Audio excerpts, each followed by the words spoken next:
Nuri Halmambedow simfonika sallary aýratyn pisinde derdi. Ol konservatoriýanyň uly zalynyň diwarlaryny sarsıran, elendiren, titreden konsertlerini ýa-da olaryň türgünleşik pursatlaryny uly böwüs bilen gatnaşardy.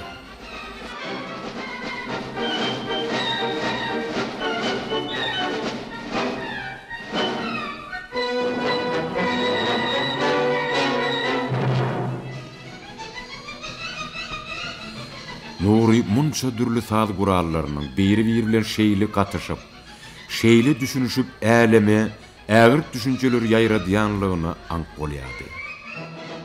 Ol munyň gudratyny tesiz sanan neyin aňyna, ýüreginde sanap çykýardy.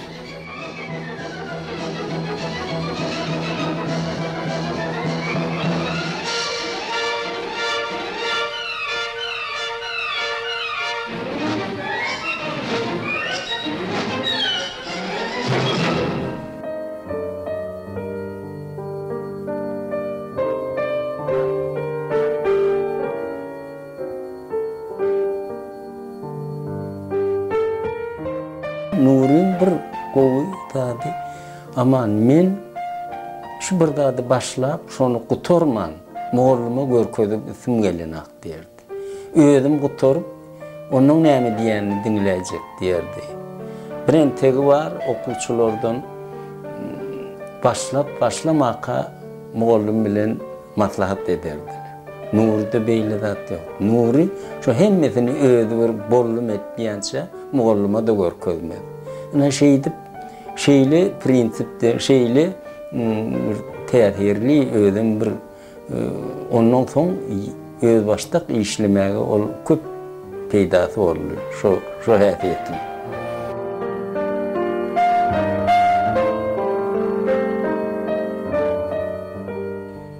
Nuri Halmambedow durmuşyň täsirlerini ýürekden, beýniden geçirip moğlumla getirerdi. Halipasy Anatoliy Nikolaýevich Aleksandrov hem onuň her bir notasynyň düýbüni göz ýetirip atalyk duýgusy bilen okardy. Şol parasatly moğlumynyň hoşamaý sözlerini Nuriýanyň köňli kanat baglardy. Ýöne ol öz döreden eserlerini öz gorap bilýärdi. Öz nukdaý nazaryny goramaga gerek gelenini juda mäkämdi, berkdi, putady. Konservatoriýanyň gutorduş diýenine jogap edip, ýaş kompozitoryň döreden Türkmenistan simfonik şekiller atly çoňur manyly eseri bir dünýä belli okuw jaýynda 5 ýyllap ýöne ýere okamanlygynyň aýdyn tasdiknamasy boldy.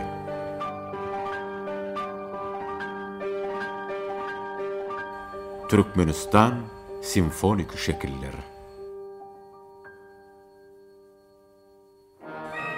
1963-nji ýylyň magtumuly aýynda Pyotr Ilyich Çaykovskiň adyny göterýän konservatoriýanyň uly zalynyň sahnasynda ýaş kompozitoryň Türkmenistan simfonik şekiller atly eseriniň şol döwürde dünýä meşhur bütün saýul radio telewizionyanyň ýanyndaky uly simfonik orkestriniň ýerine ýetirmegi saz äleminde ägirt bir waka boldy. Ýigidin oglunlukdan zanlyna singen türkmen güneşiniň nury, edi sehralarynyň howasy, dağ çeşmeleriniň owazy, ata-baba däpde surlarynyň dünýäsi hem özüni, hem onuň eserlerini ýerine ýetirjileri alham, joşgun berýärdi. Dinleýijileri tolgunlyrýardy.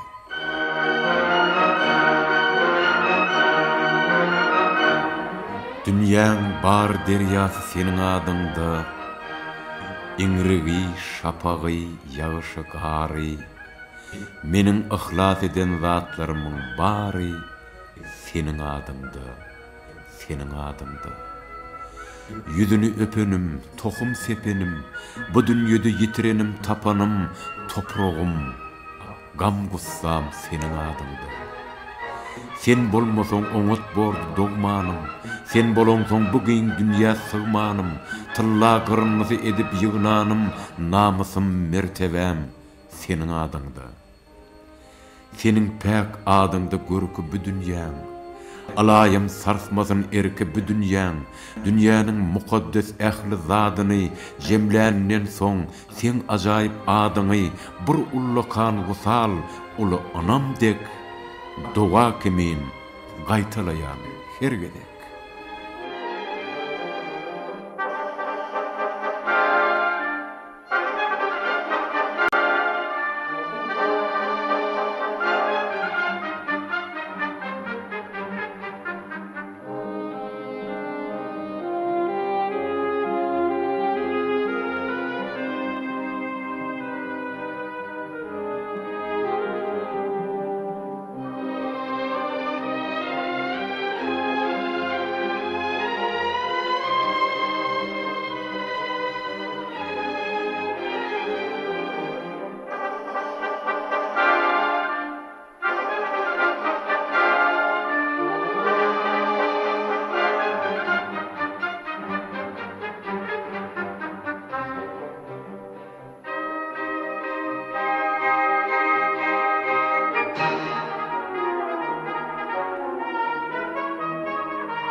Nuri orkestr älem bilen şu ilkinji duşugyny, saz tilsimleriniň, onuň öwrümleriniň, temberleriniň düýpsiz älemdigini aňyşy bilen hemmäni haýran etdi.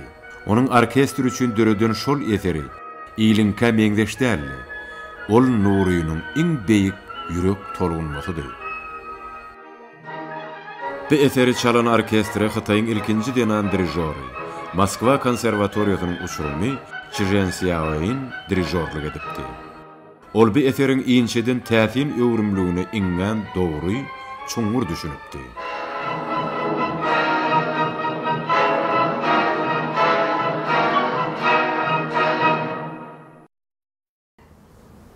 Я очень рада здесь вспоминаю о моем старом товарищем, выдающемся туркменском композиторе Nuri Halmametove. Men özümün köne dostum, meşhur türkmen kompozitori Nuri Halmametov gonç duýgusy bilen ýatlaýarym. 10 bilen 37 ýyl mundan odol Moskwa konserwatoriýasyny okumak meýesser etdi. 我当时是俄罗斯著名的杰出 1963-njy ýylda Moskwa konserwatoriýasynyň konsert zalynda bütün Soýuz radiosynyň we telewizioniýasynyň uly simfonik orkestrynda Nuri Halmamedowyň Türkmenistan simfonik eserine dirijorluk etdim. Onu özüme uly awry derece hasaplaýan. 广播交响乐团合作在音乐学院的大厅里 Halkyň ýürek damaryndan syzyp çykan saz maňa gaty uly täsir 其 etdi. 中我演奏了一部叫 Turkmenia 的作品。那部作品 Bugün ajaýyp zekenli kompozitoryň suratyny görüp, onuň ýaş keşfikimde şol ýatdan çykmajak konsert gözüňümde 年 canlandy. 轻作曲家的相片，他那年轻的 Men Nuri Halmamedowy uly sarpa goýýar. 又使我想起了那个非常有意义的音乐会。 Onuň öz halkynyň hakyky meşhur kompozitor bolup ýetişenligini eşdemde bolýan, türkmen人民的 men oňa tüý 为 sürekden 土 begendim. 曼的音乐事业创下了不朽的功勋。